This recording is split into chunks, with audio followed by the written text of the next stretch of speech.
Om Shanti means I am a peaceful soul. मैं एक शांत आत्मा हूं। आज दुनिया में चारों तरफ सब लोग भाग रहे हैं।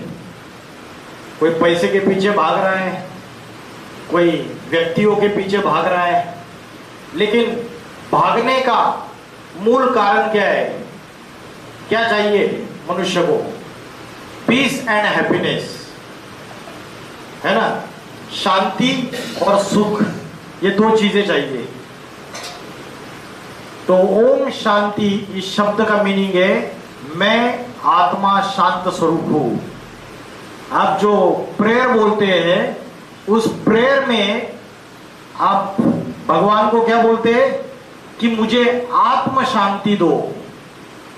ये आत्मा क्या चीज है, यह आपने कभी सोचा नहीं। आज हम देखेंगे। आज का टॉपिक का नाम है भगवत गीता, दैवी गुण और राक्षसी प्रवृत्तियां, divine virtues and demonic traits.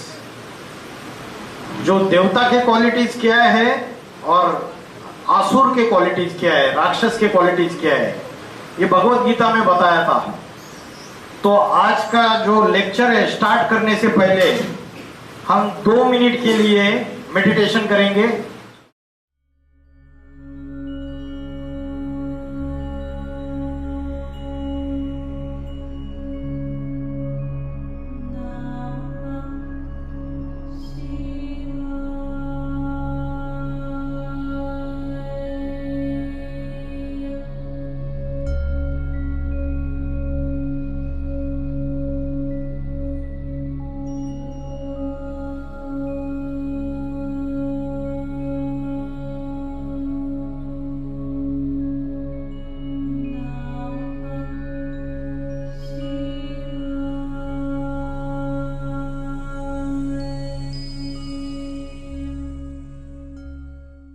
अभी जो 2 मिनट हमने एक्सरसाइज की, इसको बोलते हैं मन की एक्सरसाइज।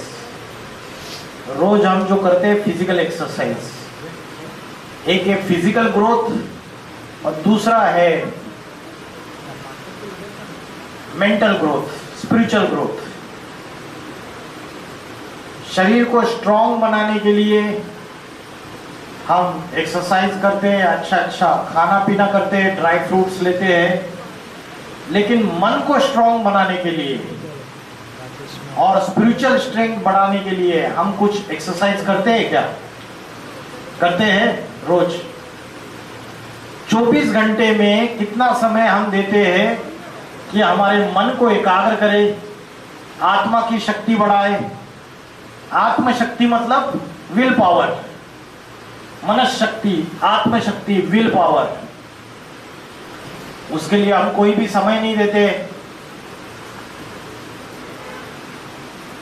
रिहेबिलिटेशन सेंटर में आते तो हम बॉडी का डिटॉक्सिफिकेशन कराते, बॉडी का डिटॉक्सिफिकेशन करते हैं, लेकिन मन और आत्मा का डिटॉक्सिफिकेशन करते हैं। मन और आत्मा का डिटॉक्सिफिकेशन कैसे होता है, उसके लिए क्या करना है, आज हम देखेंगे।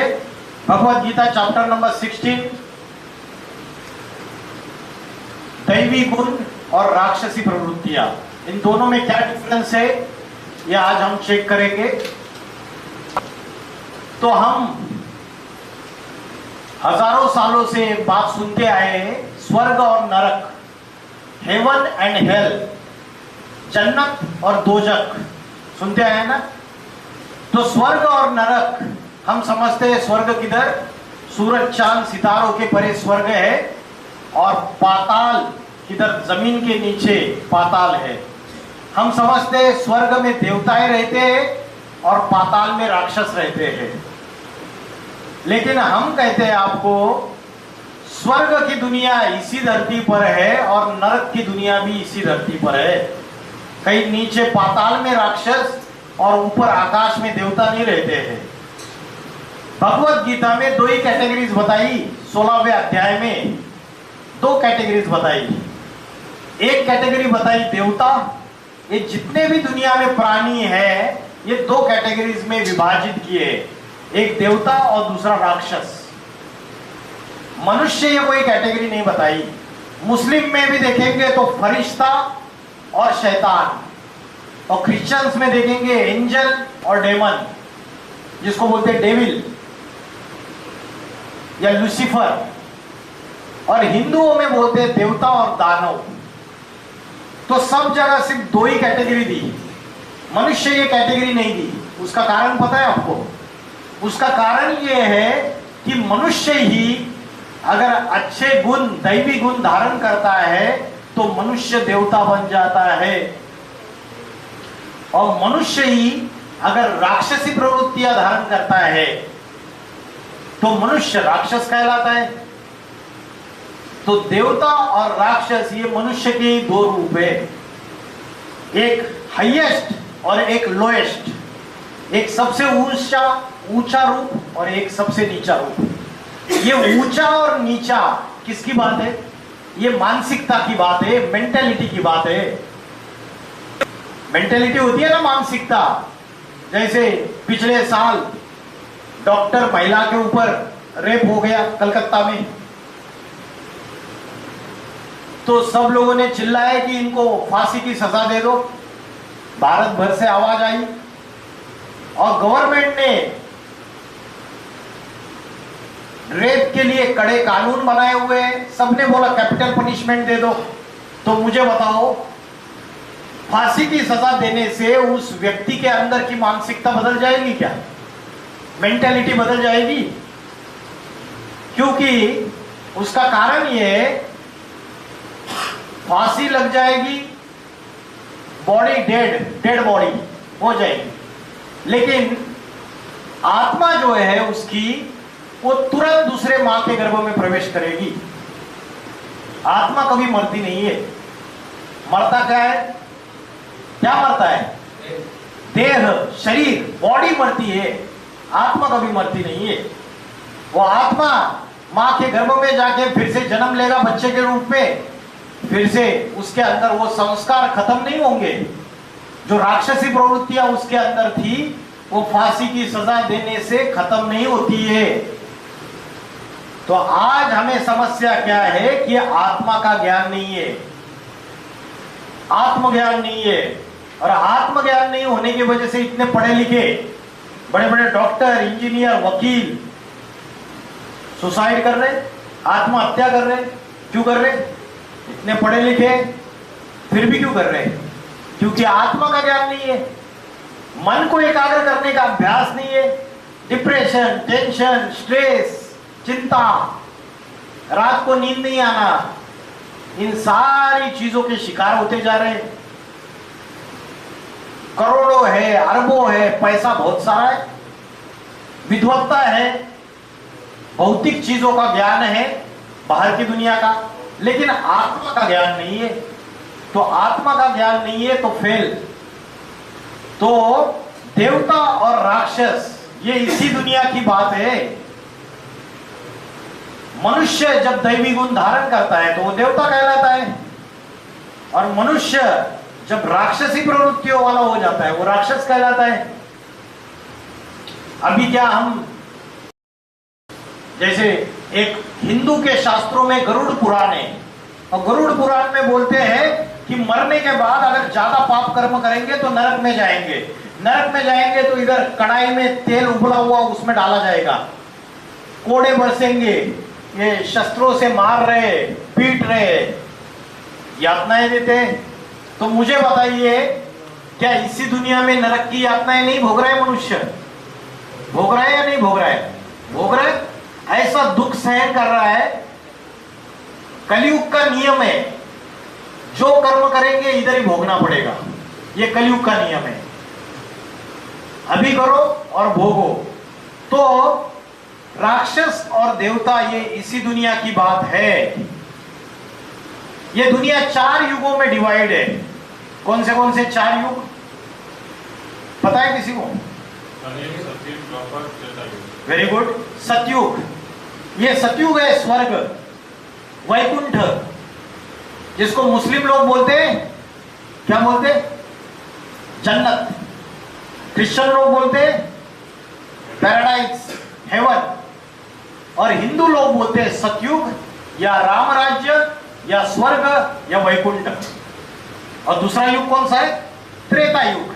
ये सतयुग है गोल्डन एज, त्रेता युग है सिल्वर एज, द्वापर युग है कॉपर एज, और कलयुग है आयरन एज, लोहे का युग। एक है सोने का, दूसरा है चांदी का, तीसरा है तांबे का और चौथा है लोहे का। कलयुग में लोहा ही लोहा दिखता है सब जगह। तो ये कलयुगी दुनिया जो है इसको काला रंग दिखा दिया। ये काला रंग जो है वो अपवित्रता का सूचक है, इंप्योरिटी का सूचक है, काले कर्म करने का सूचक है, राक्षसी प्रवृत्तियों का सूचक है। रावण का अर्थ क्या है पता है?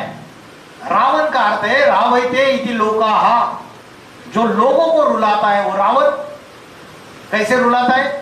या तो कर्म से रुलाएगा बाय वे ऑफ एक्शन, या तो वाणी से रुलाएगा बाय वे ऑफ स्पीच या वर्ड्स, या तो मन से बद्दुआएं देगा, टॉर्चर करेगा, मानसिक टॉर्चर, मेंटल लेवल का।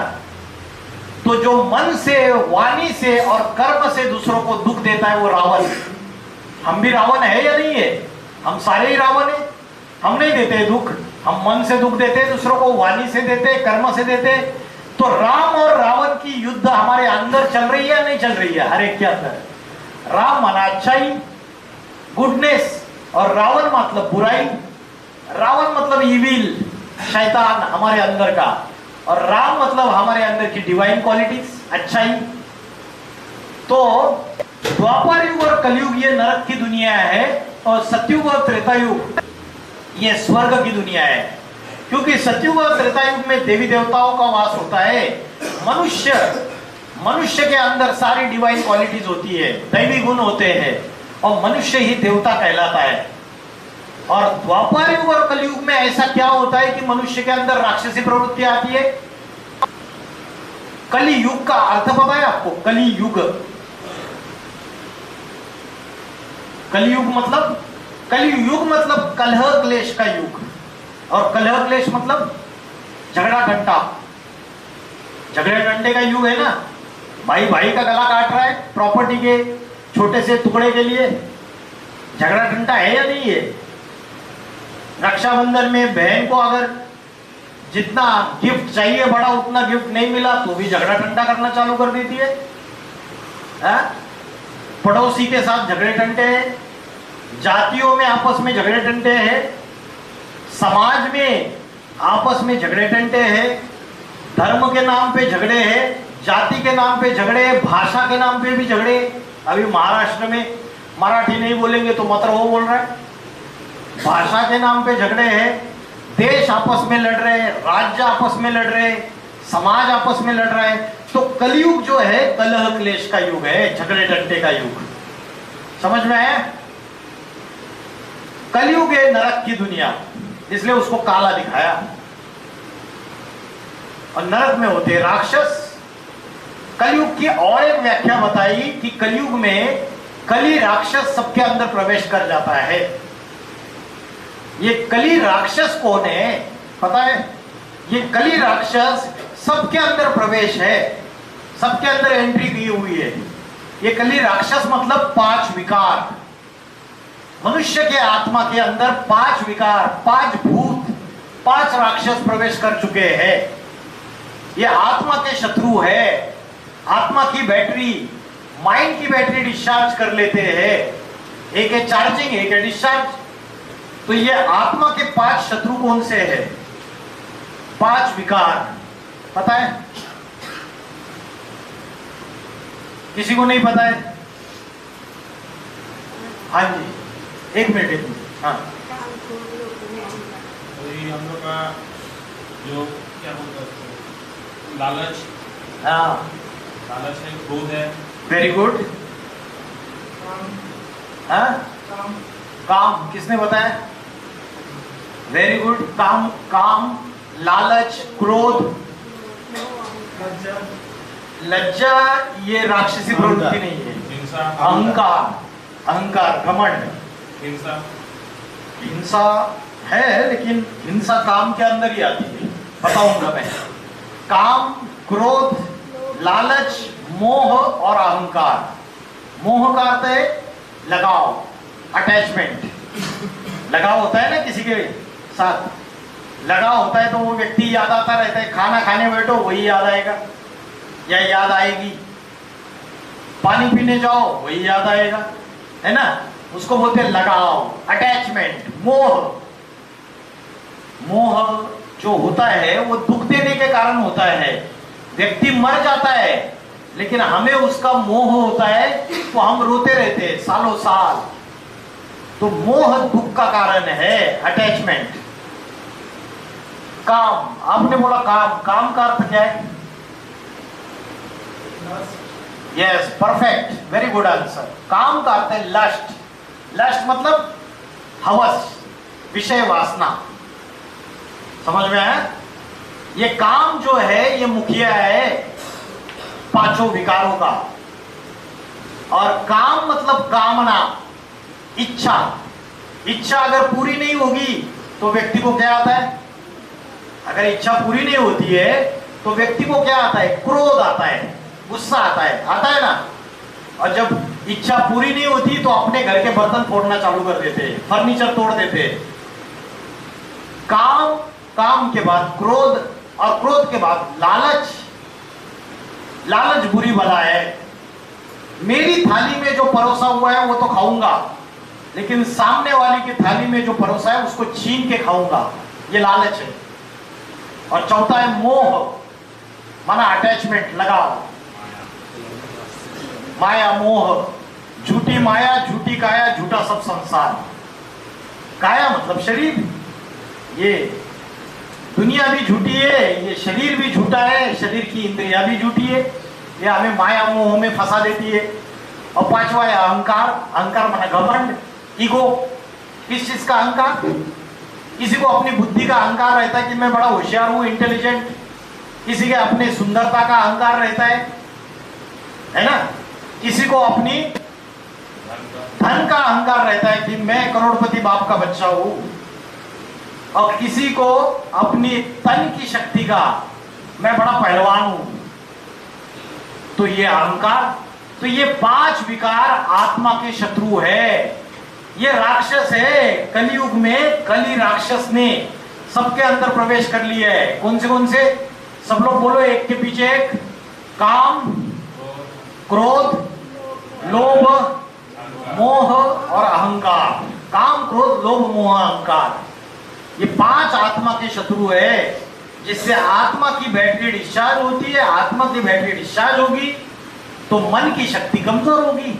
मन की शक्ति कमजोर होगी, बुद्धि की शक्ति कमजोर होगी, तो सोचने समझने की जो रैशनल थिंकिंग है, रैशनल थिंकिंग होती है ना, कि क्या करना चाहिए क्या नहीं करना चाहिए, what is good and what is bad, क्या अच्छा है क्या बुरा है, क्या सही है क्या गलत है, इसकी सोचने समझने की शक्ति खत्म हो जाती है। क्यों खत्म हो जाती है? क्योंकि आत्मा की शक्ति डिस्चार्ज हो गई। और आत्मा से कनेक्टेड दो चीजें, मन और बुद्धि। आत्मा कमजोर तो मन भी कमजोर, बुद्धि भी कमजोर, है ना। तो द्वापर युग और कलयुग ये नरक की दुनिया है, सतयुग और त्रेता युग स्वर्ग की दुनिया है। क्योंकि मनुष्य द्वापर युग और कलयुग में पांच विषय विकार, काम, क्रोध, लोभ, मोह, अहंकार, इन पांचों के अधीन हो जाता है। और जब कलयुग के अंतिम जो समय है, लास्ट का समय, जब कलयुग खत्म होने वाला है, तो वो जो लास्ट का समय है 100 साल का, 100 इयर्स का, डायमंड एज, इसको बोलते हैं संगम युग। ये ऐसा युग है, पापी कलयुग और पावन सतयुग, इन दोनों को जोड़ने वाला, इन दोनों को जोड़ने वाला। जैसे रात्रि खत्म होती है और दिन चालू होने वाला होता है, सोजरा चालू होने वाला होता है, तो बीच में भोर होती है, सवेरे सवेरे 3 बजे 4 बजे भोर का समय होता है। तो वैसे ही पापी कलयुग का अंत और पावन सतयुग की शुरुआत, इसके बीच में जो 100 इयर्स है उसको संगम युग बोलते हैं। ये ट्रांसफॉर्मेशन का समय है। ट्रांसफॉर्मेशन का समय मतलब सुधरने का समय, रिहेबिलिटेशन का समय। सुधर जाओ, भगवान बोलता है भाई सुधर जाओ। अभी क्या बोलता है? सुधर जाओ। इस्लामाबाद पाकिस्तान में इस्लामाबाद शहर है, 2004 में भूकंप आया था इस्लामाबाद में। मैं टीवी देख रहा था और एक रिपोर्टर, न्यूज रिपोर्टर था, वो एक व्यक्ति को पूछ रहा था कि इतनी लाशें गिरी हुई है, इतने लोग मर गए, आपका क्या कहना है? और उस व्यक्ति ने क्या बोला? उस व्यक्ति ने बोला, मेरी धरती माँ के ऊपर पापों का बोझा बढ़ता चला जा रहा है। अल्लाह ताला का ये लास्ट वार्निंग है मनुष्य को कि सुधर जा। क्या है? अल्लाह ताला का लास्ट वार्निंग है कि मनुष्य को सुधर जा, नहीं तो सारी धरती का विनाश हो जाएगा। तो ये संगम युग जो है, ये सुधरने का युग है, 100 साल। इसमें आत्मा जो है वो पतित से पावन बनती है। राक्षसी प्रवृत्तियों को हटा के दैवी गुण धारण किए जा सकते हैं। बुराई को खत्म करके अच्छाई धारण की जा सकती है। काम, क्रोध, लोभ, मोह, अहंकार, इन पांचों विकारों को भस्म किया जा सकता है। ऐसा क्या जादू होता है इन 100 साल में जो आज तक नहीं हो पाया? हजारों साल से नहीं हो गया पाया। हजारों साल से मनुष्य गंगा की पानी में डुबकी लगा रहे है ना, गंगा नदी में जाके डुबकी लगा रहे भारतवासी। क्या पाप धुल गए सबके? है? दुनिया और ही पापी बनती जा रही है। तो संगम युग 100 साल का युग है। एट द एंड ऑफ कलयुग 100 years, उसमें ऐसा क्या जादू हो जाता है कि मनुष्य पापी से पावन बन जाएगा? क्योंकि ये 100 years का समय है, उसमें स्वयं शिव परमात्मा इस धरती पर अवतार लेते हैं। अति साधारण मनुष्य शरीर में टीचर बन के, सदगुरु बन के आकर पढ़ाई पढ़ाते हैं, आत्मा की पढ़ाई पढ़ाते हैं, आत्मज्ञान देते हैं। और जब आत्मा की नॉलेज देते हैं तो मनुष्य के अंदर के जो 5 विकार है, काम, क्रोध, लोभ, मोह, अहंकार, भस्म हो जाते हैं। अभी हजारों साल से 2000 साल बैठ जाएंगे तो भगवान इस धरती पर नहीं आए। जीसस क्राइस्ट आए, क्रिश्चियन धर्म स्थापन किया। गुरु नानक जी आए, सिख धर्म स्थापन किया। मोहम्मद पैगंबर आए, मुस्लिम धर्म स्थापन किया। आदि शंकराचार्य आए, संन्यास धर्म स्थापन किया। स्वामी विवेकानंद आए, रामकृष्ण परमहंस आए, संत तुकाराम, ज्ञानेश्वर, तुलसीदास, कबीरदास, सूरदास, संत मीराबाई, अनेक संत महात्मा आए। लेकिन क्या दुनिया से पाप खत्म हो गए? हुए नहीं, दुनिया और ही पापी बनती गई। तो इनके आने से भी जब सुधार नहीं होगा तो परमात्मा को आना पड़ता है। कलयुग के लास्ट समय ईश्वर को, जो मालिक है इस मकान का, उसको स्वयं आना पड़ता है। मकान जब टूटा फूटा हो जाता है, मकान जब पुराना हो जाता है, छत में से पानी टपक रहा है बारिश में, दीवालों को क्रैक्स आ रहे हैं, तो घर का मालिक क्या करता है?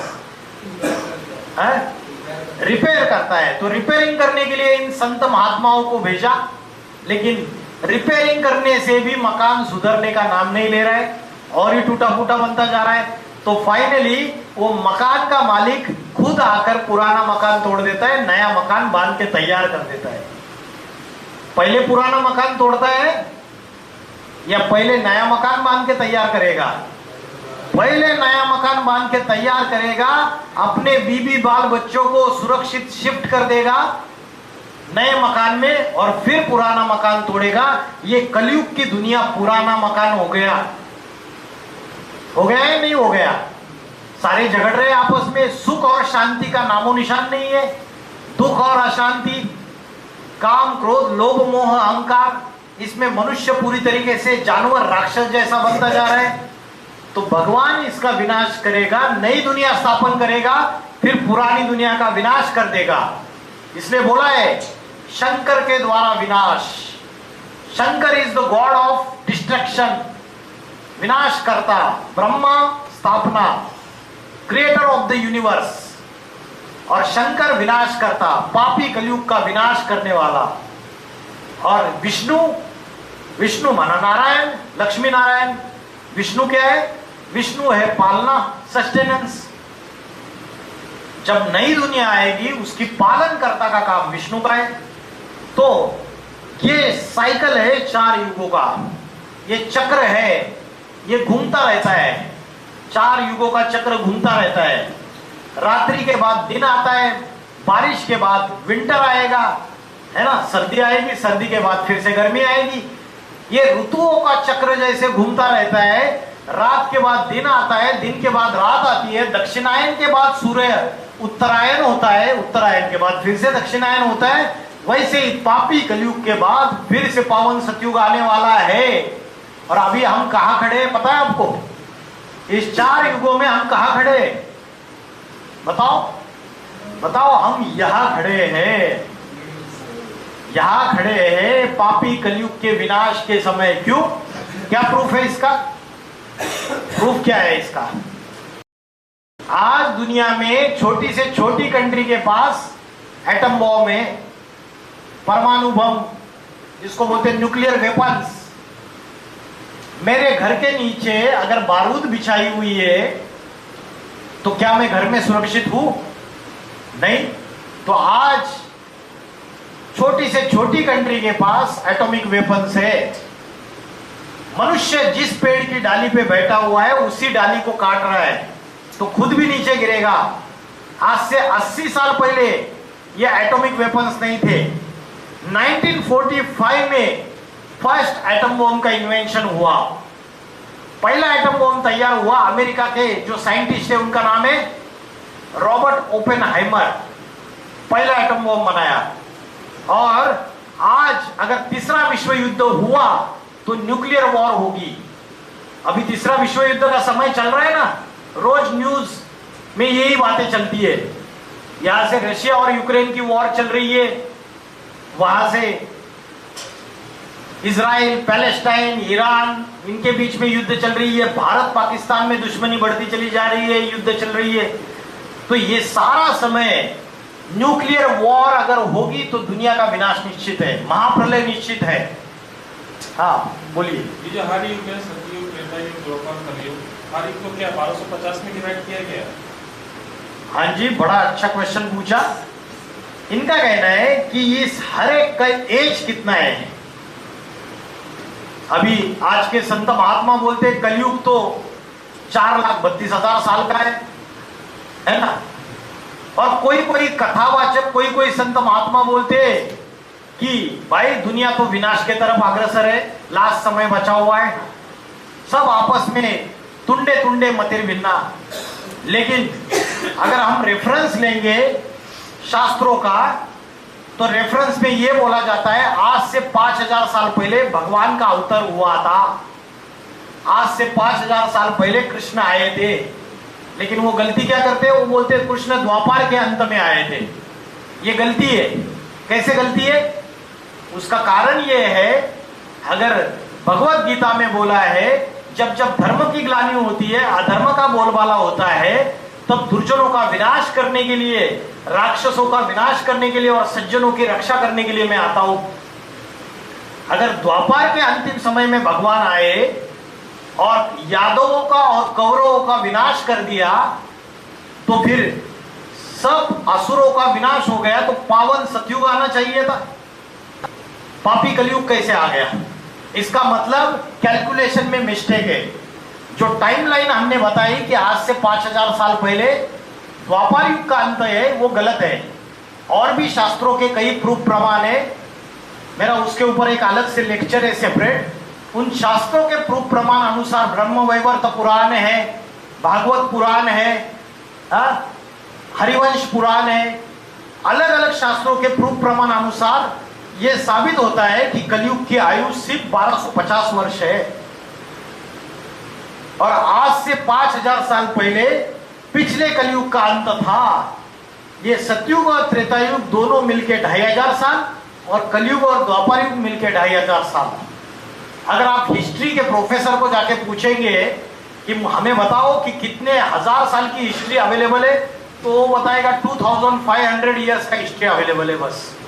उसके पीछे क्या था किसी को कुछ पता नहीं है, क्योंकि उसके पीछे देवताओं का राज्य था इस दुनिया में। और वो साइंटिस्ट क्या बोलता है? डार्विन बोलता है मनुष्य कैसे बना? बंदर से मनुष्य बना। और हमारे शास्त्र क्या बोलते हैं?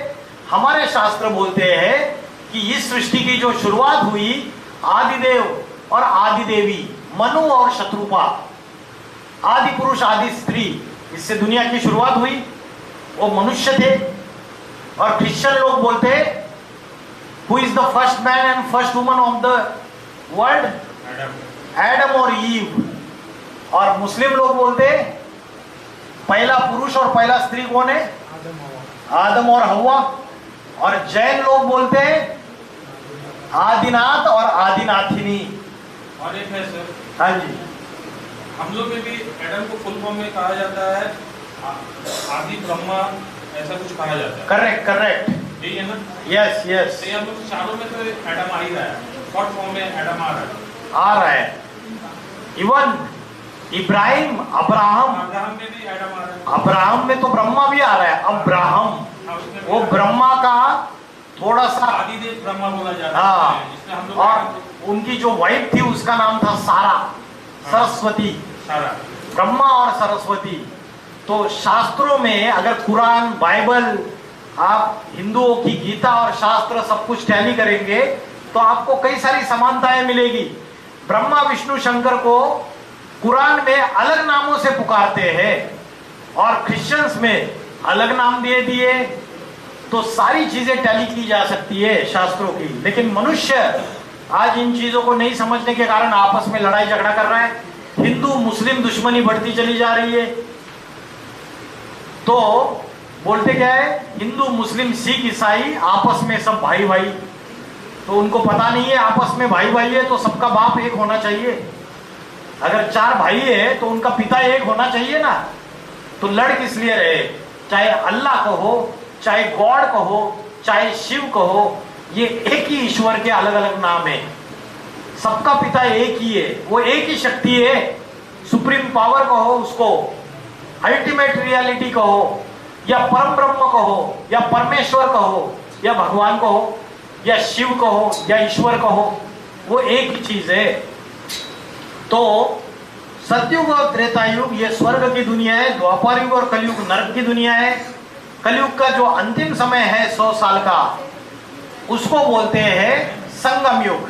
और संगम युग ये ऐसा समय है जब परमात्मा शिव स्वयं इस धरती पर अवतार लेते हैं, टीचर बन के, सदगुरु बन के पढ़ाई पढ़ाते हैं। तो भगवत गीता में 16वें अध्याय में डिवाइन क्वालिटीज कौन सी है और डेमोनिक ट्रेड्स कौन से इसके बारे में बताया है। तो आपको सामने दिखाई दे रहा है, निर्भयता, मन बुद्धि की सफाई, ज्ञान योग में निरंतर रहना, ईश्वरीय सेवा में तन मन धन अर्पण करना, आत्मा का ज्ञान लेना, सत्य। अभी कलयुग में सत्य है क्या? सारे ही झूठ खंड हो गया। सवेरे से लेकर रात तक सब झूठ बोलते हैं, A to Z। उसके बाद किसी को दुख न देना, ये भी दैवी गुण है। क्रोध न करना, ये सारे दैवी गुण है। शांति, दूसरों को दोष न देना। हम क्या करते हैं, दूसरों की कमियां देखते रहते हैं सवेरे से लेकर रात तक, ये ऐसा करता है, ये वैसा करता है। और बोला पर चिंतन पतन की जड़, स्वचिंतन उन्नति की सीढ़ी। अपना खुद का चिंतन करना चाहिए, पर चिंतन नहीं करना चाहिए। मीठापन, धैर्य, क्षमा, अंदर बाहर की शुद्धता, ये सारे दैवी गुण हैं। और भगवत गीता में और एक बताया सत्व संशुद्धि। इसका अर्थ है मन बुद्धि की सफाई, cleanliness of mind and intellect. शरीर की सफाई करते हैं हम, रोज करते हैं ना शरीर की सफाई। सवेरे रोज स्नान करते हैं पानी से और फिर लक्स का साबुन रगड़ रगड़ के लगाते हैं, शरीर का मैला साफ करते हैं। लेकिन आत्मा का जो मैला और मन और बुद्धि के ऊपर जो मैला जमा हो रहा है, उसको सफाई करने का नॉलेज कहीं भी सिखाया नहीं जाता है। हमारे भारत के प्रधानमंत्री ने 10 साल पहले क्या चालू किया? स्वच्छता अभियान चालू किया। कूड़ा कचरा सोसाइटी में, समाज में सब साफ किया जाता है। घर में रोज माँ 2 बार झाड़ू लगाती है और कूड़ा कचरा डस्टबिन में डाला जाता है। और डस्टबिन वो स्वच्छता अभियान की गाड़ी में फेंकी जाती है रोज। ये बाहर की सफाई हो गई, अंदर की सफाई करते हैं क्या हम? अंदर रोज कूड़ा कचरा जमा हो रहा है या नहीं हो रहा है? हाँ? ये मोबाइल, ये इंटरनेट, ये social media, WhatsApp, Facebook, Snapchat, Instagram, ये कूड़ा कचरा बना रहा है या नहीं बना रहा है? गांधी जी के 3 बंदर थे क्या? कौन से 3 बंदर गांधी जी के? बुरा मत देखो, बुरा मत सुनो, बुरा मत बोलो। हाँ, बुरा मत देखो, hear no evil, see no evil, talk no evil, ये 3 बंदर थे। और आज हम क्या कर रहे? ये तीनों बंदरों को वायलेट करते रहते, रोज बुरा सुनते हैं कानों से, आंखों से बुरा देखते हैं और मुख से बुरी बातें कहते हैं। और चौथा बंदर है बुरा मत सोचो, और मन से हम बुरे बुरे चीजें, बुरे बुरे विचार सोचते रहते हैं। तो मन बुद्धि की सफाई कैसी करनी है, ना स्कूल में सिखाया जाता है, ना किसी कॉलेज में सिखाया जाता है। ये कचरा साफ नहीं होता है। चाइना ने क्या बोला पता है? China is the first country who declare internet is the disease, addiction of the internet is the disease. जो लत है इंटरनेट की, एक प्रकार से रोग है। और ये इंटरनेट से आज बड़े बड़े क्राइम हो रहे हैं। क्राइम पेट्रोल सीरियल देखी? उसका कोई भी एपिसोड देख के हो, कोई भी एपिसोड निकाल के देखो, वो क्राइम जो घटित हुआ है, वो क्राइम घटित होने के पीछे या तो काम, या तो क्रोध, या तो लालच, या तो मोह, या तो अहंकार। इसमें से कोई अलग होगा तो मुझे आके बता देना। कोई भी एपिसोड निकालो, उसका सार ढूंढो। वो क्राइम घटित होने के पीछे या तो काम है, लस्ट, सेक्सुअल डिजायर, हवस, क्रोध, लालच, मोह, या तो अटैचमेंट, या तो अहंकार। तो आज क्या हो रहा है? ये क्राइम बढ़ता चला जा रहा है। और इसी मोबाइल से, इंटरनेट से आज गलत गलत चीजों की लतें लग रही है। छोटे छोटे जो बच्चे कॉलेजेस में पढ़ने वाले, 10वीं के बाद 11वीं 12वीं, आप उत्तराखंड में जाइए, आप हिमाचल में जाइए, आप पंजाब में जाइए, सारे नशे से लत हो गए सारे यंगस्टर्स हमारे भारत के। क्यों? उसका कारण है, शक्तिमान सीरियल देखी थी क्या? बचपन में आती थी। वो शक्तिमान सीरियल में एक विलन था, उसका नाम क्या था? डॉक्टर जयकाल भी था, और एक था सबसे बड़ा विलन, किल्विश। वो किल्विश काले कपड़े पहनता था, बोलता था अंधेरा कायम रहे, अंधेरों का सरताज। तो दुनिया में आज ऐसे निगेटिव एनर्जी वाले विलन बैठे हुए, जो चाहते हैं इस समाज में जो युवा है वो नशे में लिप्त रहे, गंदी चीजों में लिप्त रहे, वेश्यागमन में जाए, अनैतिकता में जाए, दुराचार में जाए, पापाचार में जाए, और ये सारी चीजें फैलती रहे।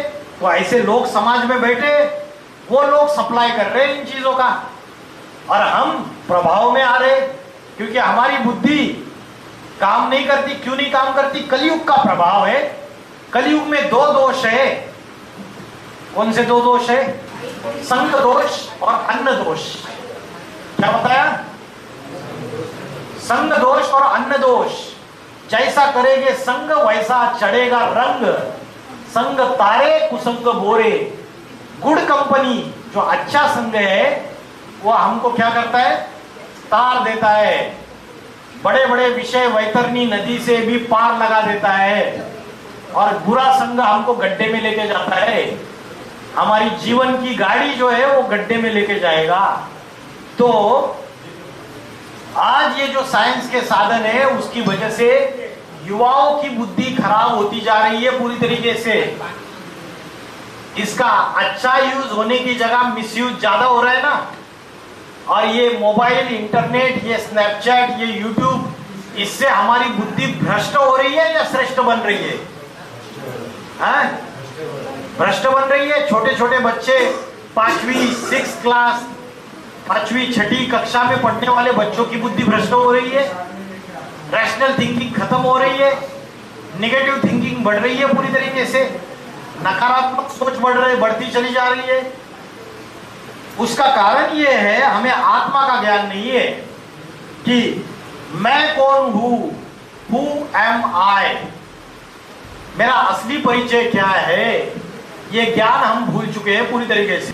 तो आत्मा का ज्ञान भूल चुके हैं हम, इस बात को भूल चुके हैं कि मेरा असली आइडेंटिटी क्या है, मैं कौन हूं, हु एम आई, ये परिचय मैं भूल चुका हूं, अपनी पहचान भूल चुका हूं। इंटरनेट पे, गूगल पे जाएंगे तो सारी दुनिया को ढूंढ सकते हैं हम घर बैठे। कनाडा में क्या चल रहा है, अमेरिका में क्या चल रहा है, रशिया में क्या चल रहा है, सब कुछ ढूंढ सकते हैं।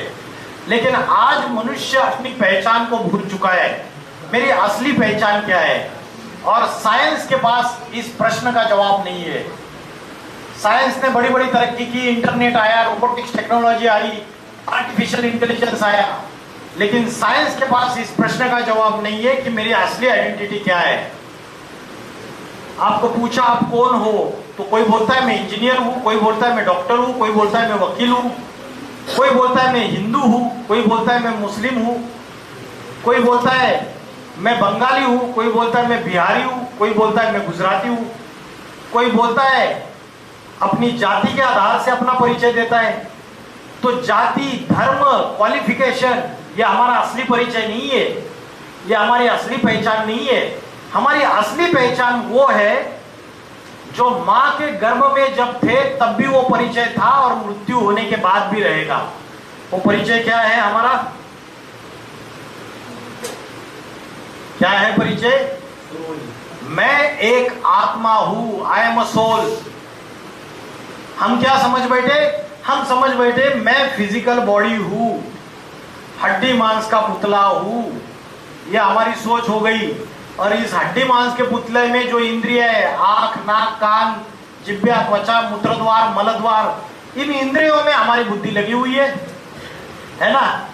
और इस शरीर को चलाने वाली जो शक्ति है, जिसको कहते हैं प्राण शक्ति, जिसको कहते हैं चेतना, कॉन्शियसनेस, ऊर्जा, एनर्जी, उस एनर्जी का हमको पता नहीं है। वो क्या है? वो है आत्मा।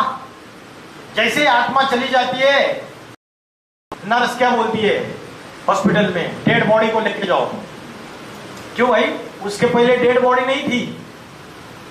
एक सेकंड में ऐसा क्या हो गया कि जिसकी वजह से वो डेड बॉडी हो गई?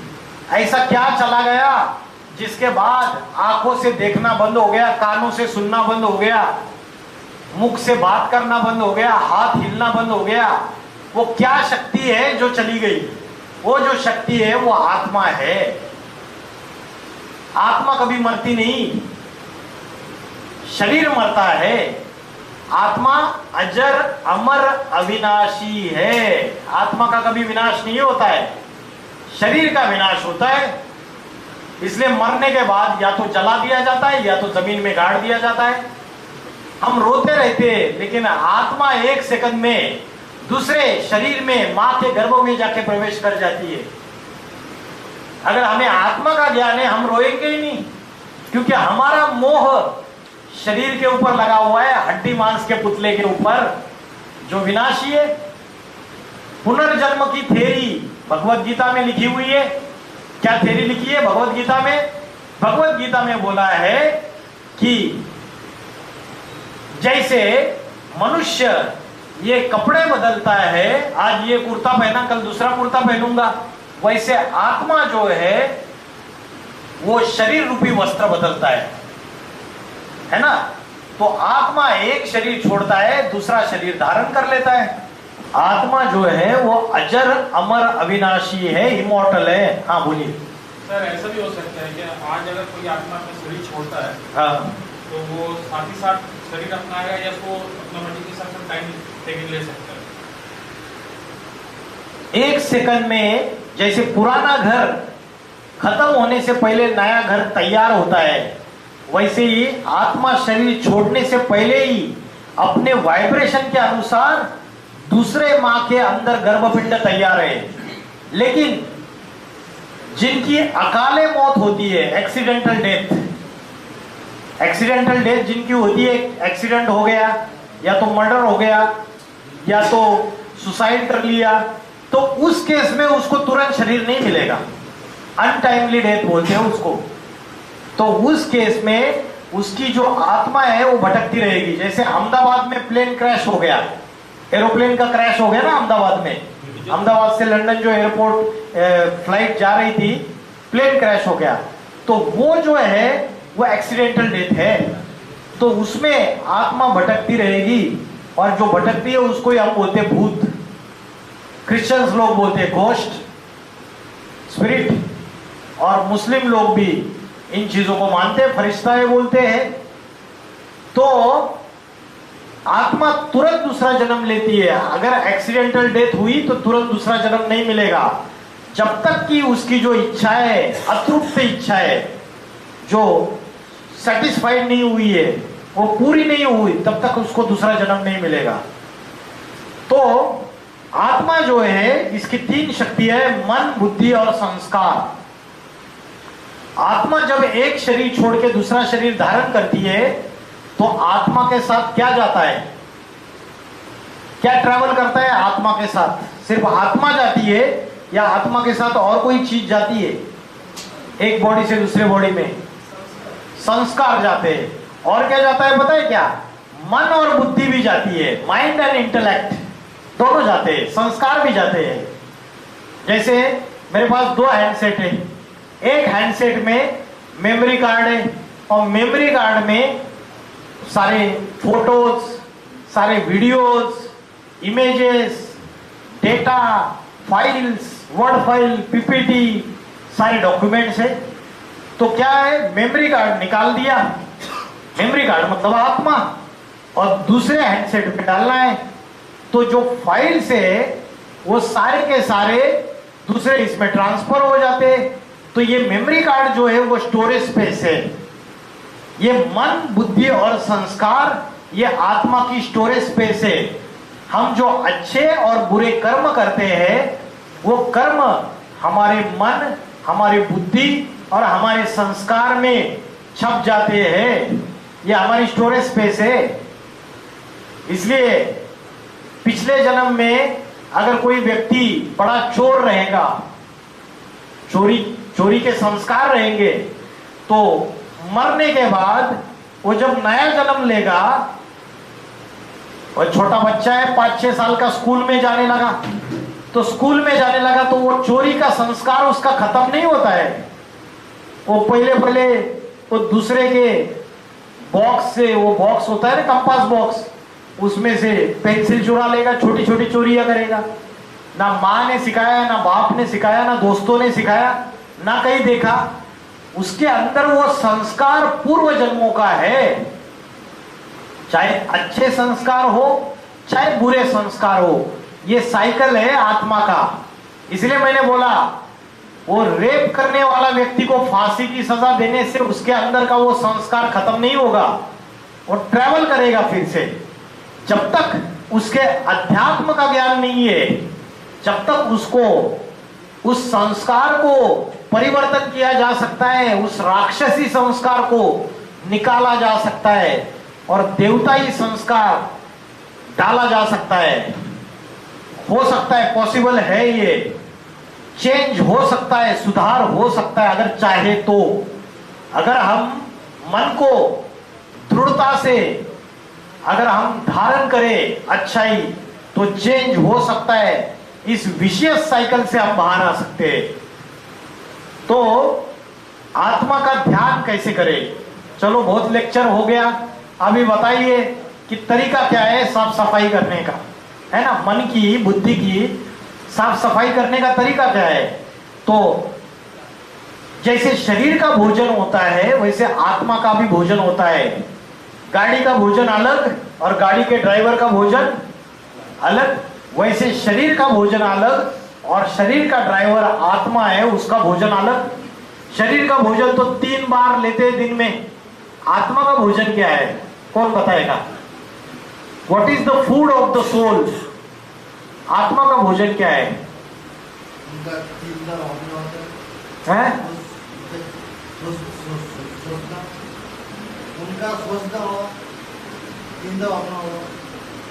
हिंदी में बताइए। सोच विचार। सोच विचार। आत्मा के 2 भोजन है, आत्मा के दो भोजन है, एक है ज्ञान और दूसरा है ध्यान, मेडिटेशन, और दूसरा क्या है? नॉलेज। कौन सा नॉलेज? स्पिरिचुअल नॉलेज, आध्यात्मिक ज्ञान। आध्यात्मिक ज्ञान मतलब आत्मा का ज्ञान, आत्मा के अंदर की नॉलेज। आप तो बोलेंगे आत्मा दिखती नहीं है, हम कैसे माने? मैंने स्विच ऑन कर दिया, ये फैन चल रहा है, क्यों चल रहा है? इलेक्ट्रिक करंट फ्लो हो रहा है वायर में से। इलेक्ट्रिक करंट दिखता है आंखों से? नहीं दिखता है, लेकिन हम मानते हैं। वैसे आत्मा इन आंखों से नहीं दिखती है, लेकिन उसका अनुभव, उसका एक्सपीरियंस किया जा सकता है। कैसे किया जा सकता है? By way of meditation. अगर रोज सवेरे जल्दी उठ के अगर मेडिटेशन करेंगे, आप एक्सपीरियंस करेंगे, at this point there is a tremendous energy, यहां बहुत जबरदस्त शक्ति है। तो आत्मा का भोजन है स्पिरिचुअल नॉलेज, आध्यात्मिक ज्ञान और योग। योग मतलब मेडिटेशन, ठीक है? तो आत्मा कहाँ रहती है? शरीर में, नाक के ऊपर रहती है, यहां रहती है, हृदय में रहती है। कहाँ रहती है आत्मा? आत्मा कहाँ रहती है? ये भाई साहब बोल रहे हैं यहां पे रहती है। क्या प्रूफ है यहां पे रहती है आत्मा? भगवत गीता में बोला है, भ्रूर मध्य प्राणम आवेश संवेदा, भ्रुकुटी के मध्य में प्राण शक्ति स्थित है। ये भ्रुकुटी है, इसको भ्रुकुटी बोलते हैं। इसके अंदर प्राण शक्ति स्थित है। प्राण शक्ति मतलब आत्मा। और भारत की जो कन्या माता है वो यहाँ बिंदी लगाती है, हमारी माताएं बहनें। और पुरुष लोग टीका या तिलक लगाते हैं। क्यों लगाते? यहाँ पे क्यों लगाते? क्योंकि आत्मा यहाँ रहती है। भारत के जो ऋषि मुनि सन्यासी है, उनको जब ये पता चला कि मनुष्य जो है वो फिजिकल बॉडी में फंस गया है, बॉडी कॉन्शियसनेस में है, और फिजिकल बॉडी में फंसने से 5 विकार आते हैं। कौन से? काम, क्रोध, लोभ, मोह, अहंकार। और आत्मा में फंसने से 5 विकार नहीं आएंगे, फिजिकल बॉडी में फंसने से 5 विकार आएंगे। तो ऋषि मुनियों को जब यह पता चला कि मनुष्य देह में फंस चुका है, तो मनुष्य को यह याद रहे कि आत्मा भ्रुकुटी के बीच में रहती है, इसलिए ये बिंदी लगाने की, ये टीका लगाने की परंपरा शुरुआत हो गई। आज हम उसका आध्यात्मिक अर्थ भूल चुके हैं, स्पिरिचुअल सीक्रेट भूल चुके हैं कि आत्मा भ्रुकुटी के बीच में रहती है। तो आत्मा का ध्यान करने का सबसे अच्छा समय कौन सा है? मेडिटेशन करने का सबसे अच्छा समय कौन सा है? सुबह कितने बजे? 5 बजे। ब्रह्म मुहूर्त का जो समय है वो ब्रह्म मुहूर्त का समय शास्त्रों के अनुसार प्रातः समय 2 बजे से लेके 4:45 बजे तक का समय ब्रह्म मुहूर्त का समय है। और साइंस इस बात को मानता है कि ब्रह्म मुहूर्त के समय कॉस्मिक एनर्जी सबसे ज्यादा होती है।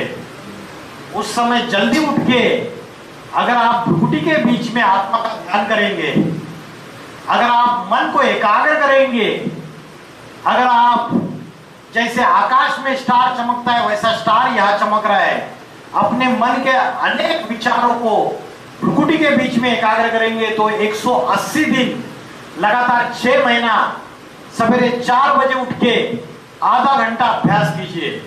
रात को सोते समय 15 मिनट और दिन में हर 2 घंटे में 10 मिनट ऐसा अभ्यास कीजिए। आपको पता चलेगा कि यह शक्ति है। ये तीसरा नेत्र है। शंकर जी को तीसरा नेत्र दिखाया ना, ये थर्ड आई ऑफ विजडम है। ये ऐसा तीसरा नेत्र है, ये जब खुल जाएगा ये तीसरा नेत्र, तो अतीन्द्रिय सुख, जो इंद्रियों से हम सुख भोगते हैं उससे परे का सुख है, आनंद है, pleasure, pleasure which cannot be expressed in the words, परमानंद है। तो आत्मा का सुख और आत्मा का आनंद हम भूल चुके हैं। तो कितने बजे उठेंगे? 4 बजे उठना है। रोज कितने बजे उठते हो आप लोग? 6:30। रात को कितने बजे सोते हैं? 10:30। तो रात को जल्दी सो जाओ। भगवत गीता में बोला है जो योगी पुरुष होता है वो ब्रह्म मुहूर्त के समय जगता है, और जो भोगी है वो देर से उठता है, 9 बजे 10 बजे। रात को जल्दी सो जाओ, 9:30 बजे सो जाओ, और सवेरे 4 बजे उठ जाओ। 9:30 10 बजे सोएंगे तो भी 4 बजे उठ सकते हैं, 6 घंटे की नींद काफी है।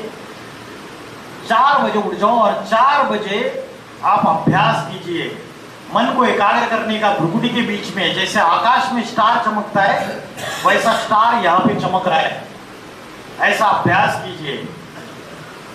भगवान आके कलयुग के अंत में राजयोग की शिक्षा पढ़ाता है, जिससे मन और बुद्धि की सफाई कर सकते हैं। ये राजयोग की शिक्षा क्या है?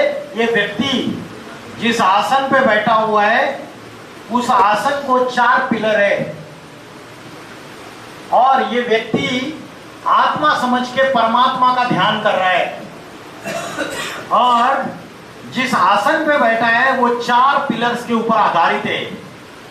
पहला है ब्रह्मचर्य। ब्रह्मचर्य मतलब celibacy, purity of mind, purity of speech and purity of action.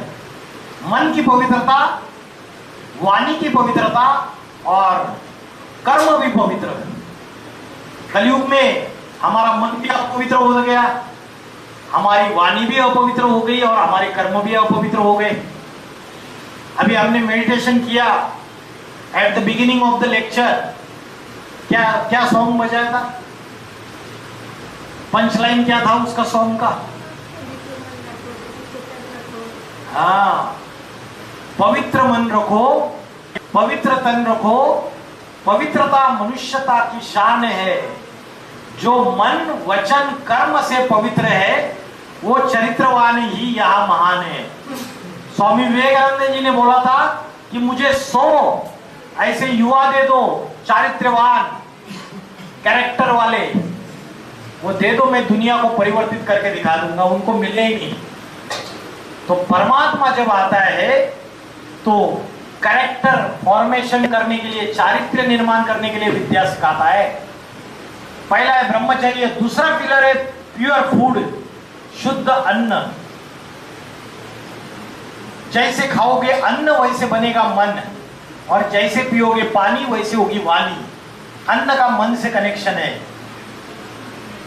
आप बोलेंगे कैसे कनेक्शन है?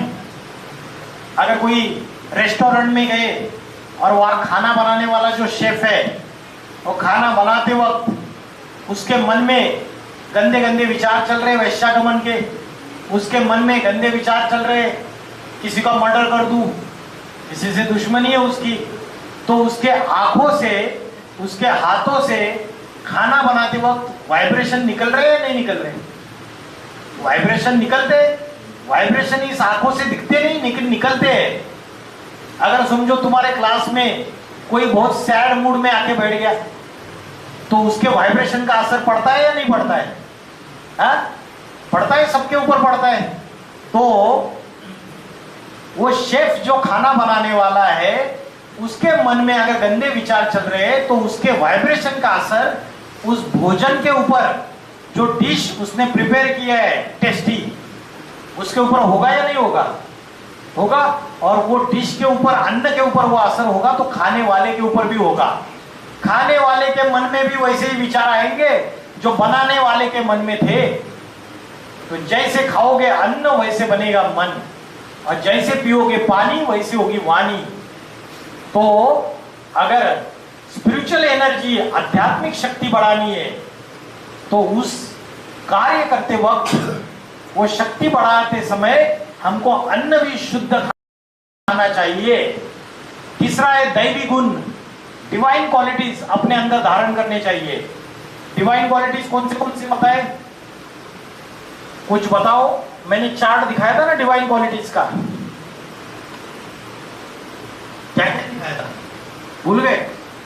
सत्य, झूठ नहीं बोलना, क्रोध न करना, पवित्रता, क्षमा, शांति, है ना? अलग अलग धैर्य, पेशेंस, अलग अलग दैवी गुण बताए थे। तो तीसरा पिलर है दैवी गुण, और चौथा है सत्संग, सत्य का संग। Spiritual education. अभी हम आधा पौना घंटे से बात कर रहे हैं, तो हम आत्मा की बात कर रहे हैं, स्पिरिचुअल बात कर रहे हैं। तो मन में पॉजिटिव विचार आ रहे, निगेटिविटी भाग रही है। अगर रोज 1 घंटा आप अगर स्पिरिचुअल नॉलेज सुनेंगे, आध्यात्मिक ज्ञान सुनेंगे, तो मन और बुद्धि में पॉजिटिविटी आएगी और निगेटिविटी भाग जाएगी। और रोज मेडिटेशन करेंगे। Meditation is not a accurate word, the accurate word is the योग। और योग का अर्थ क्या है पता है आपको? योग मीन्स कनेक्शन, यूनियन। किसका किससे कनेक्शन? हमारा भगवान से। हाँ, आत्मा का परमात्मा से कनेक्शन, यही योग है। और इस योग को आज भारतवासी भूल चुके हैं। तो भारतवासी क्या कर रहे हैं? अभी इंटरनेशनल योगा डे मनाते हैं। इंटरनेशनल योगा डे में वो रामदेव बाबा जैसे योगासन प्राणायाम करके दिखाते, उस योगासन और प्राणायाम को योग समझ के बैठे। वो असली योग नहीं है। वो योगासन और प्राणायाम तो शरीर को स्वस्थ रखने के लिए है। असली योग जो है, भ्रुकुटी के मध्य में आत्मा को स्थिर करते हुए परमात्मा से कनेक्शन जोड़ना, ये राजयोग है। ये भारत का प्राचीन राजयोग है, 5000 साल पुराना, जो भगवान ने आके आज से 5000 साल पहले हमारे तुम्हारे जैसे अर्जुन को सिखाया था। आज हम भूल चुके हैं उसको। तो राजयोग की व्याख्या सब लोग मेरे पीछे बोलेंगे, एक आवाज में बोलेंगे। चंचल मन को, फिर से धीरे आ रहा है आवाज। चंचल मन को भ्रुकुटी के बीच में आत्मा में एकाग्र करते हुए परमात्मा से कनेक्शन जोड़ना। ठीक है, ये राजयोग की व्याख्या है, जिसको हम भूल चुके हैं। हम समझते हैं योगासन और प्राणायाम ही राजयोग है। तो ये दैवी गुणों के बारे में बताया, और मैंने आपको इतना बड़ा लेक्चर जो दिया, वो मन और बुद्धि की सफाई कैसे करनी है वो बताया, राजयोग की शिक्षा बताई। उसके बाद मैंने आपको बताया कि आत्मा भ्रुकुटी के बीच में रहती है। आत्मा जैसे आकाश में स्टार चमकता है, वैसे आत्मा चमकती है। आत्मा का भोजन बताया, क्या भोजन है? क्या भोजन है आत्मा का? Knowledge, meditation. हाँ, स्पिरिचुअल नॉलेज और मेडिटेशन, आध्यात्मिक ज्ञान। वकील बनने का ज्ञान नहीं, डॉक्टर बनने का ज्ञान नहीं, इंजीनियर बनने का ज्ञान नहीं, बहुत पढ़े दुनिया में। और चारित्र्यवान है या चारित्र्यहीन है, दुष्चरित्र है या सुचरित्र है? दुष्चरित्र है। आज के इंजीनियर क्या कर रहे हैं? उनको बोला कि भाई कलकत्ता में पुल बनाओ, ये आपकी चीफ मिनिस्टर ने पैसा दे दिया, फंड्स दे दिए, करोड़ों का पास कर दिया टेंडर, भाई पुल बनाओ। वो तो इंजीनियर जो है भ्रष्टाचारी अगर है, चरित्रवान नहीं है, डिग्री तो है इंजीनियर की, चरित्रवान नहीं है, तो कच्चा मटेरियल यूज करेगा, कच्चा सीमेंट यूज करेगा, कच्ची रेत, सब कुछ कच्चा सामान, कच्चा लोहा यूज करेगा, 2 नंबर का माल यूज करेगा। वो पुल फिर 5-6 साल में गिर जाएगा और हजारों लोग मर जाएंगे। तो ऐसा व्यक्ति चरित्रवान व्यक्ति है या दुष्चरित्र व्यक्ति है? हाँ, तो इंजीनियर का ज्ञान ये सच्चा ज्ञान नहीं है। और डॉक्टर, आज के डॉक्टर वो जाएंगे पेशेंट, उसकी किडनी निकाल लेंगे, किडनी करोड़ों की एक्सपोर्ट कर देंगे, है ना? तो ये डॉक्टर इतनी पढ़ाई पढ़ के इतना बड़ा ऑफिसर बन गया, माता पिता को गर्व हो जाता है, भाई मेरा बेटा कितना स्मगलिंग करेंगे, है ना? वो मनुष्य के जो ऑर्गन्स है उसकी स्मगलिंग करेंगे। तो ये डॉक्टर इंजीनियर सारे ही नहीं है, लेकिन 90% तो दुनिया खराब हो गई ना। हर क्षेत्र में 90% तो दीमक लग गई, है ना? 10% बचा हुआ है दुनिया। 10% अच्छाई है, 10% शक्तिमान और शक्तिमान के जैसे लोग हैं जो ज्ञान का प्रकाश फैला रहे, आध्यात्मिक ज्ञान का। और 90% किल्विश और किल्विश के फॉलोअर्स हो चुके हैं, जो दुनिया में अंधकार फैला रहे, अज्ञान, अंधकार, डार्कनेस। आत्मा के 3 शत्रु कौन से बताए? भगवत गीता में बोला है काम, क्रोध और लोभ, लालच। चौथा है मोह और 5वां है अहंकार। तो आत्मा की बैटरी इन शत्रुओं से डिस्चार्ज होती है और आत्मा की बैटरी चार्ज होती है आत्मा का भोजन लेने से, फूड ऑफ द सोल, ये सब कुछ बताया। हमारी असली आइडेंटिटी क्या है, हम कौन है, हम आत्मा है, हम शरीर नहीं है। आत्मा जो है वो शरीर का मालिक है। डिवाइन क्वालिटीज बताई, मन बुद्धि की सफाई कैसे करनी है, ध्यान कैसे करना है, स्पिरिचुअल नॉलेज रोज 1 घंटा सुननी है, ये सारी बातें बताई। अभी राक्षसी प्रवृत्तियां कौन सी है 16वें अध्याय में। तो राक्षसी प्रवृत्तियां पहली है पाखंड, ये गीता के 16वें अध्याय में लिखा है। पाखंड मतलब क्या, हाइपोक्रेसी, इसका मतलब दिखावा, जो सच्चाई नहीं है। आजकल साधु महाराज बाबा क्या करते हैं, उनके पास गए, मुट्ठी खोलेंगे, लड्डू निकालेंगे, पेड़ा निकालेंगे, देंगे, जा बेटा तेरे को जॉब मिल जाएगी, तेरा प्रमोशन हो जाएगा, बहू को बेटा हो जाएगा, बच्चा पैदा हो जाएगा। तो ये अल्पकाल की प्राप्ति या पाखंड करने वाले ऐसे बहुत सारे बाबाएं हो गए, ये राक्षसी प्रवृत्ति है। बोलते एक महाराज बोलते समोसा खाया, कब खाया, 6 महीने पहले खाया, तो बोलते अभी घर पे जाना, समोसा और हरी चटनी उसके साथ खा लेना, तुम्हें जॉब मिल जाएगी। तो ये पाखंड जो है वो दुनिया में बढ़ता चला जा रहा है, उससे अंधश्रद्धाएं बढ़ती चली जा रही है, आत्मा का ज्ञान, धर्म के ज्ञान भूल रहे और ऐसे पाखंडी बाबाओं के पीछे पड़ रहे हैं हम। उसके बाद दूसरा राक्षसी प्रवृत्ति है धन परिवार का घमंड। धन परिवार का घमंड, महाभारत में कौन सा कैरेक्टर है जिसको धन और परिवार का घमंड था, दुर्योधन। और उसके धन और परिवार के घमंड की वजह से क्या हुआ, पूरे कौरव कुल का विनाश हो गया। उसके बाद नेक्स्ट राक्षसी प्रवृत्ति है, जो राक्षसी प्रवृत्ति वाले लोग रहते हैं वो क्या होते हैं, वो जो करने योग्य कर्म है उसको नहीं करते, जो करना चाहिए उसको नहीं करेंगे, और जो छोड़ देना चाहिए उसको नहीं छोड़ पाएंगे। जैसे बताया कि सवेरे जल्दी उठो ब्रह्म मुहूर्त के समय और रात के समय जल्दी सो जाओ। तो जो राक्षसी प्रवृत्ति के लोग हैं वो क्या करेंगे, रात को नाइट पार्टीज, क्लब, पब्स, गंदे गंदे वेब सीरीज है ना, जिसमें क्रिमिनलिटी है, जिसमें सेक्सुअलिटी है, एक्सट्रीम सेक्सुअलिटी, एक्सट्रीम क्रिमिनलिटी, वो सारा गंदगी लेके फिर सो जाएंगे। और सो भी कब जाएंगे, कितने बजे सोते हैं पता है क्या आज के लोग, 1 बजे 2 बजे रात के। मेट्रोपॉलिटन सिटीज में तो ऐसे ऐसे बच्चे हैं जो 3 बजे 4 बजे सो जाते हैं रात को। और शास्त्रों में बोला है रात के 9:30 10 बजे से लेके 12:30 बजे तक का जो समय है वो राक्षस काल है।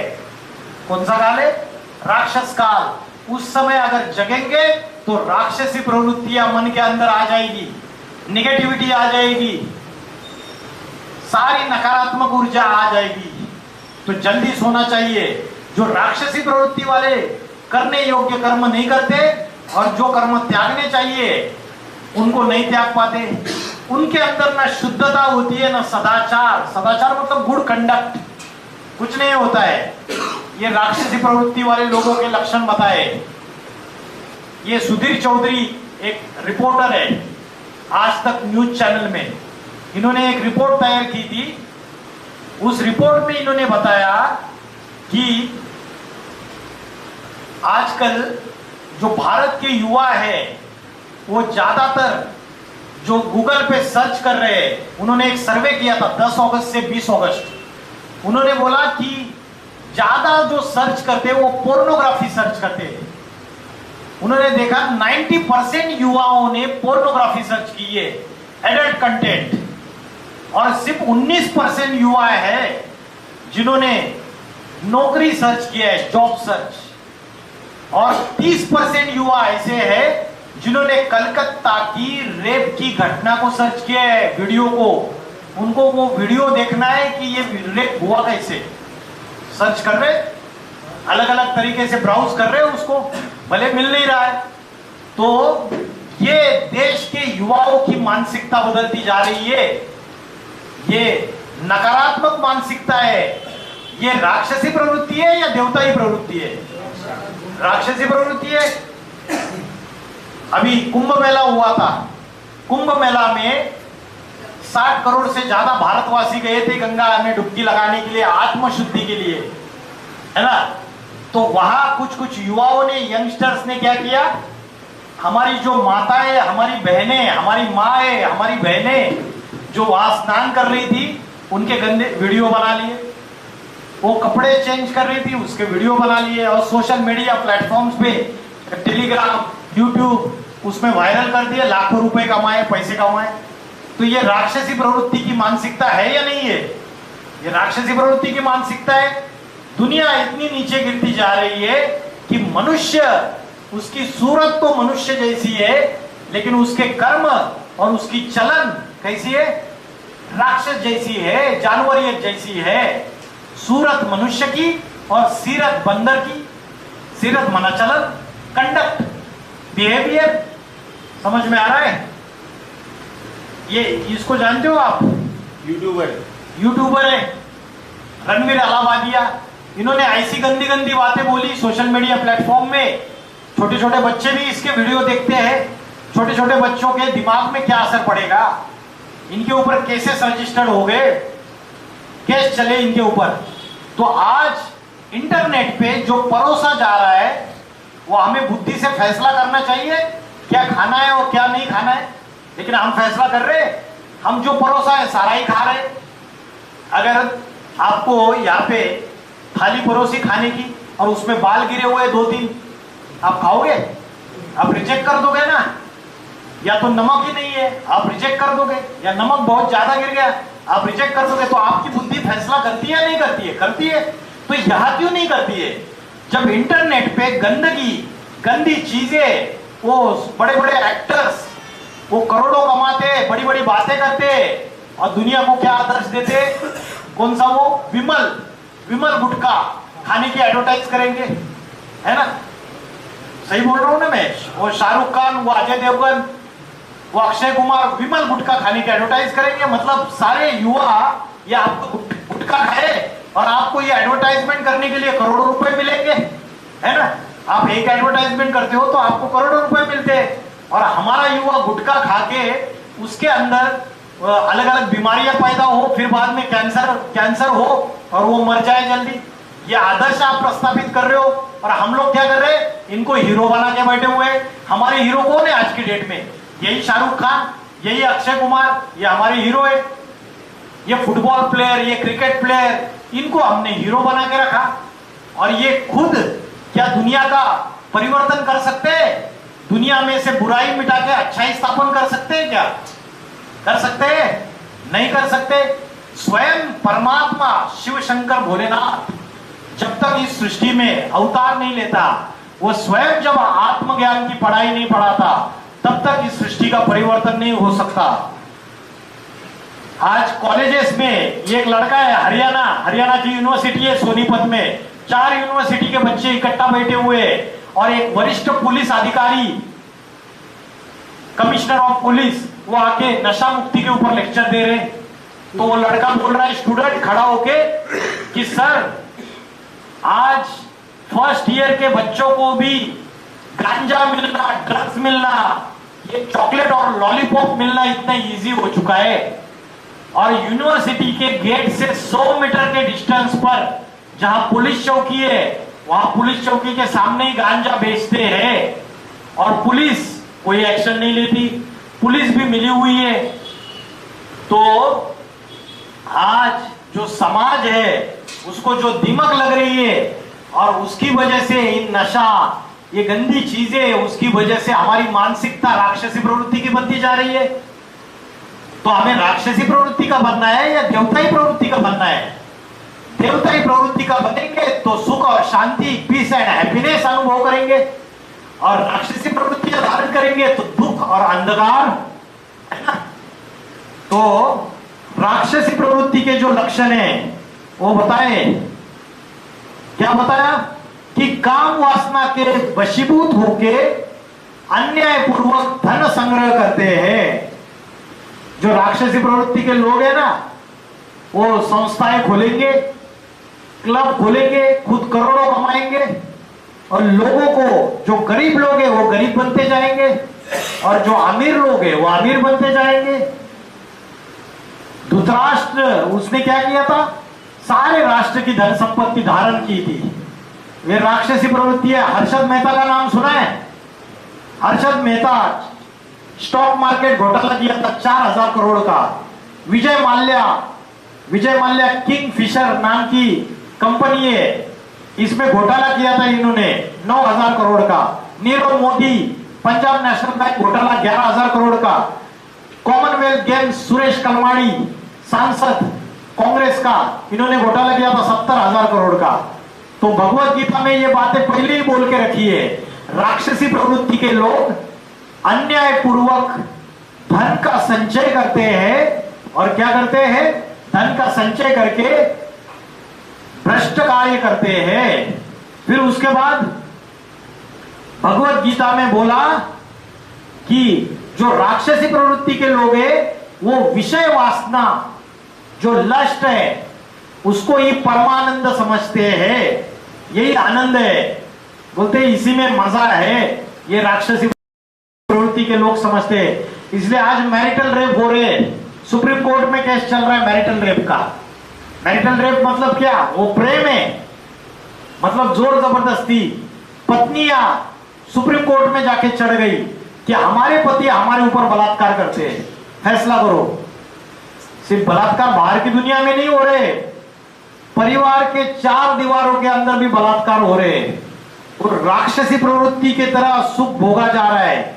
ये राक्षसी प्रवृत्ति के लोग क्रूर कर्म करने वाले, और उनकी स्वभाव कैसे नष्ट हुए, क्षुद्र बुद्धि और क्रूर कर्म करते। निर्भया कांड सुना था?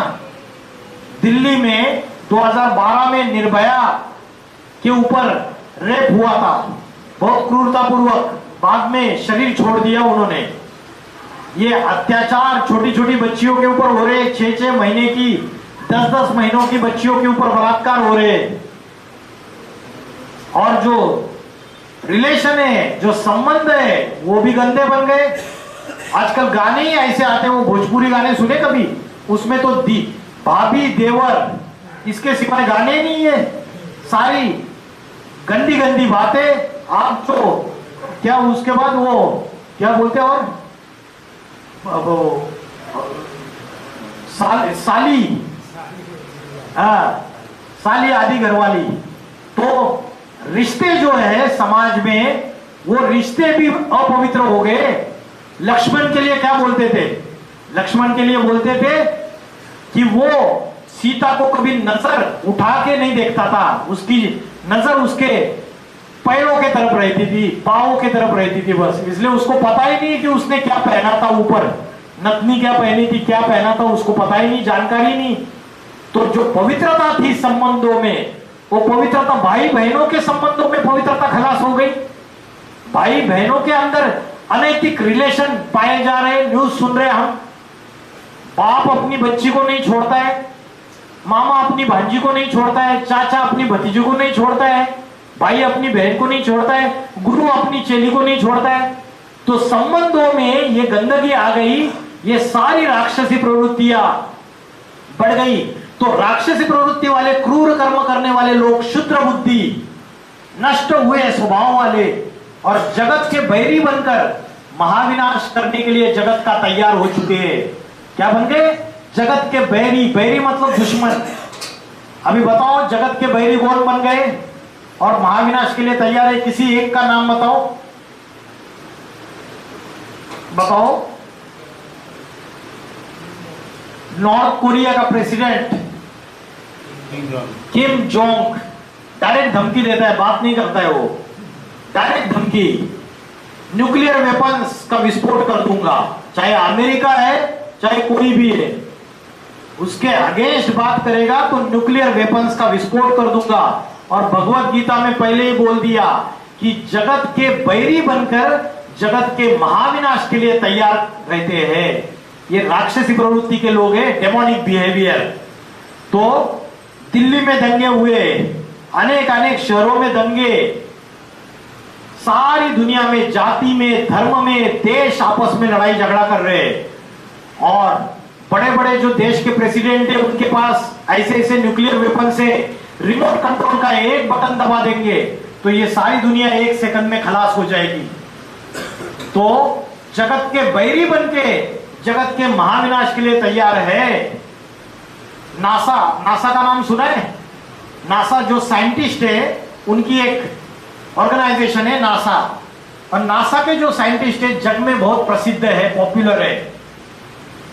अल्बर्ट आइंस्टाइन, रॉबर्ट ओपेनहाइमर जिन्होंने फर्स्ट एटम बॉम्ब बनाया, उन्होंने 1947 में एक डूम्सडे क्लॉक तैयार किया।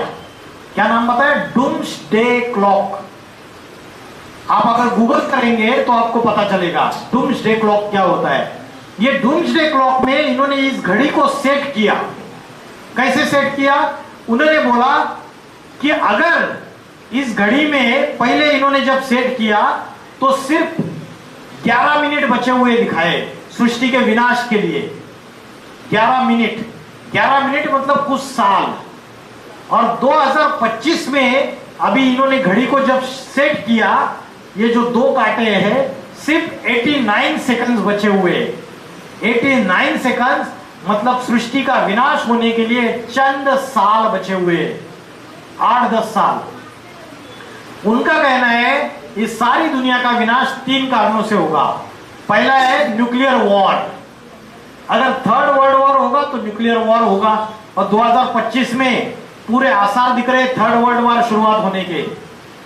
दूसरा नेचुरल कैलेमिटीज, भूकंप, ज्वालामुखी, सुनामी, बाढ़, भूस्खलन, लैंडस्लाइडिंग। अभी हिमाचल में देखो 200 से ज्यादा मर गए, कितने सारे लापता हो गए।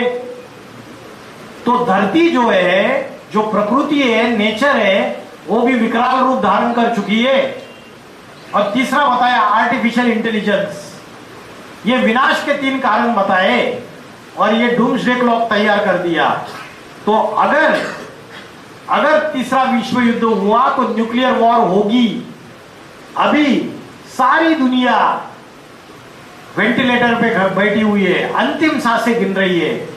जैसे डेथ बेड पे पेशेंट होता है ना, डेथ बेड पे जब पेशेंट होता है तो उसको वेंटिलेटर पे बिठाया जाता है, वैसे सारी दुनिया अंतिम सांसें गिन रही है। भारतवासी कुंभकर्ण की निद्रा में सो रहे, अज्ञान की निद्रा। उनको पता नहीं है कि भगवान आ चुका है धरती पे और भगवान आके ज्ञान बांट रहा है। इसलिए बोलते, कहावत है कि जब भगवान आया था, ज्ञान बांट रहा था, भाग्य बांट रहा था, तब तुम क्या सोए थे क्या? तो ये अभी का समय है, अभी का समय है, जो युग परिवर्तन का समय है, जो सृष्टि के परिवर्तन का समय है।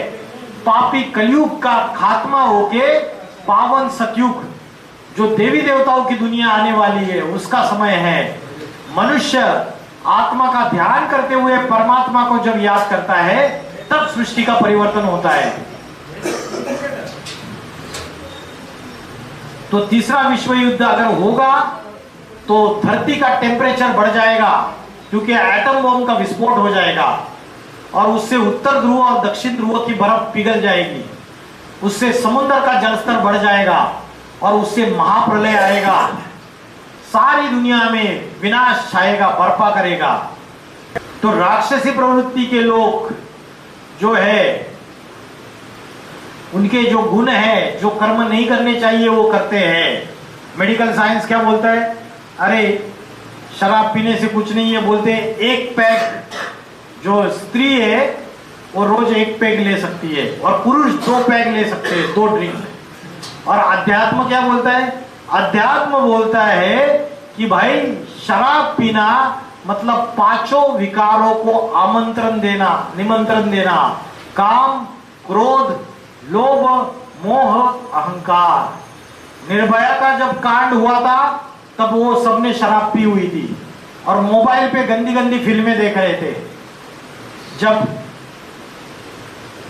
आपकी क्या, कौन सा हॉस्पिटल वो? आरजेकर।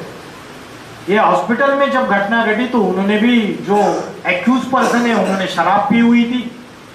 तो शराब या ऐसी चीज है जो काम, क्रोध, लोभ, मोह, अहंकार सभी को निमंत्रण देती है और उसके बाद बुद्धि भ्रष्ट हो जाती है। उसके बाद हम जो कर्म करते हैं हमारा नियंत्रण नहीं रहता है बुद्धि का, तो राक्षसी प्रवृत्ति के लोग जो है दुनिया में व्यभिचार भ्रष्टाचार अति में बढ़ा रहे। आज लिव इन रिलेशनशिप चालू हो गई, बिना शादी किए लड़का और लड़की इकट्ठा रह सकते है ना। तो ये भारत की संस्कृति है क्या? ये सनातन धर्म की संस्कृति है क्या? सनातन धर्म की संस्कृति है कि शादी ये पवित्र बंधन है। भारत ये सती सावित्री का देश था। राजा अगर लड़ाई में मारा जाता था तो रानी जलती आग में कूद जाती थी, लेकिन पर पुरुष को अपने शरीर को हाथ नहीं लगाने देती थी। वो कौन सा वो राजा है वो जो रानी पद्मावती के ऊपर बुरी नजर रखता है, क्या नाम उसका?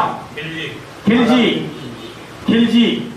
तो पद्मावत जो है, पद्मावती जोहार कर लेती है, जलती आग में कूद जाती है। क्यों जलती आग में कूद जाती है भाई? डरने लगा, क्योंकि उसको नॉलेज था। क्या नॉलेज था? कि मैं शरीर नहीं हूं, मैं आत्मा हूं, है ना।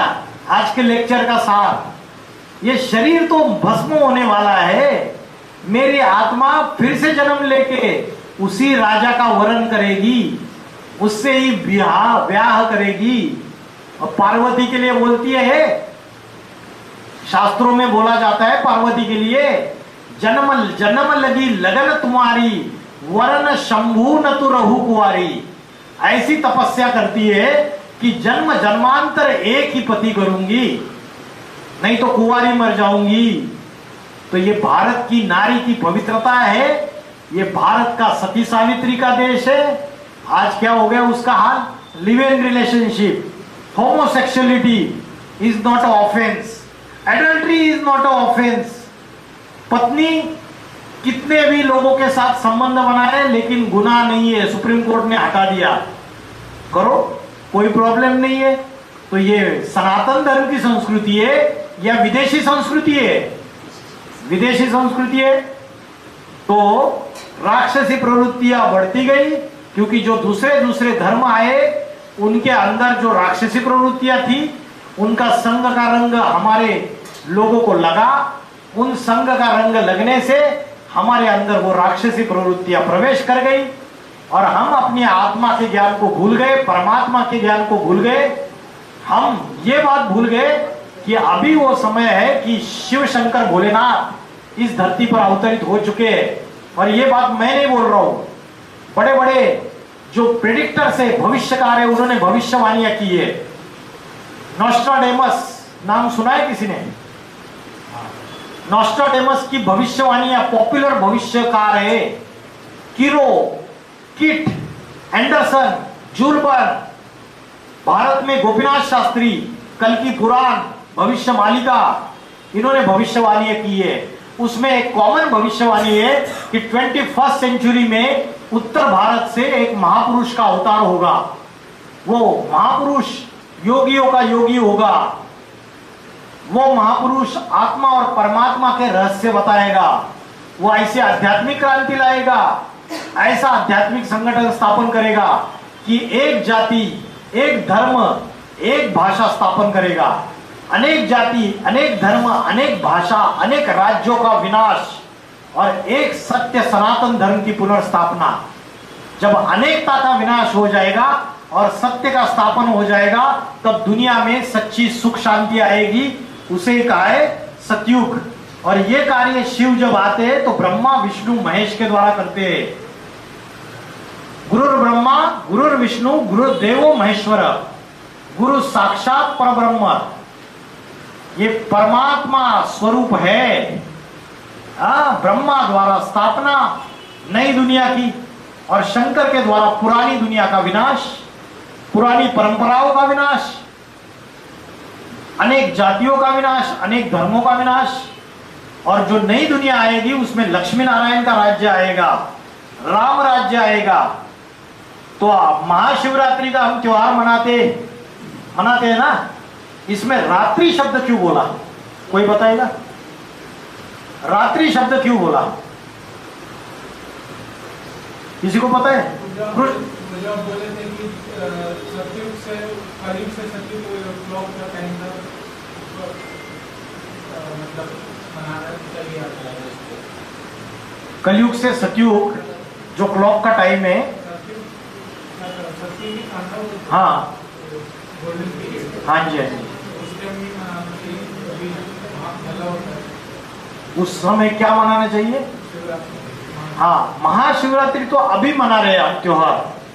सतयुग में तो त्योहार मनाने की जरूरत ही नहीं। वहां तो कोई चोरी चकारी नहीं, कोई डकैती नहीं, कोई दुख नहीं, कोई अशांति नहीं, कोई रोग नहीं, कोई बीमारी नहीं, किसी भी प्रकार की कोई समस्याएं नहीं है। अभी रात्रि शब्द इसलिए प्रयोग किया क्योंकि कलयुग जो है वो रात्रि के समान है और रात्रि में अंधकार रहता है और अंधकार में पाप कर्म होते हैं। आजकल जितने भी क्राइम होते हैं वो रात्रि के समय ज्यादा होते हैं। तो कलयुग इस रात्रि के समय शिव इस धरती पर अवतार लेते हैं दुनिया में और आध्यात्मिक ज्ञान सुनाते हैं, सदगुरु बन के आते हैं और इस दुनिया का पापी कलयुग से पावन सतयुग में परिवर्तन करते हैं। आने वाला जो समय है वो लक्ष्मी नारायण का राज्य आने वाला है, सृष्टि का परिवर्तन है, एक जाति, एक धर्म, एक भाषा, एक राज्य स्थापन होगा और भारत विश्वगुरु बन जाएगा। ओम नमः शिवाय।